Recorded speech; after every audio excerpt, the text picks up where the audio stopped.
Rĩrĩ mũingĩ ũthiĩte na mbere na gũteta kuumana na thogora wa igũrũ wa mũtũrĩre. Ataaramu a wonjoria na ũkũria wa bũrũri maugĩte ihinda-inĩ rĩa mieri 6 yũkĩte gĩkĩro kĩa wonjoria kĩaya kũgwa na gĩcunjĩ gĩa kĩbũgũ turuma 2. In 2022 we grew at 4.8%. This year we see a drop from 4.8 to 4.6.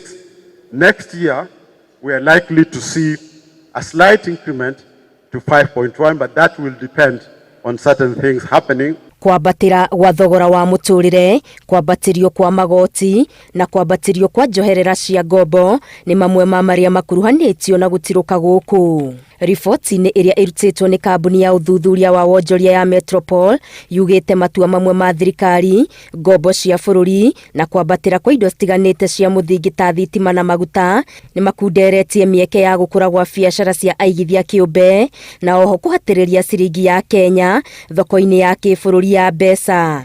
Now, inflation in this country is driven by two critical factors: the cost of food and the cost of fuel. Now, as long as those items remain expensive, as long as the prices of those items keep going up, inflation will be a factor, and the net impact is that people will then buy less and less and less. No na kũrĩ ũguo maugĩte wonjoria wa bũrũri waya kwambatĩra gũgĩkinya mwaka wa 2024 na 2025 kũrĩa wĩrĩgĩrĩirwo gũtĩmĩra gĩcunjĩ gĩa 5.4 harĩ igana.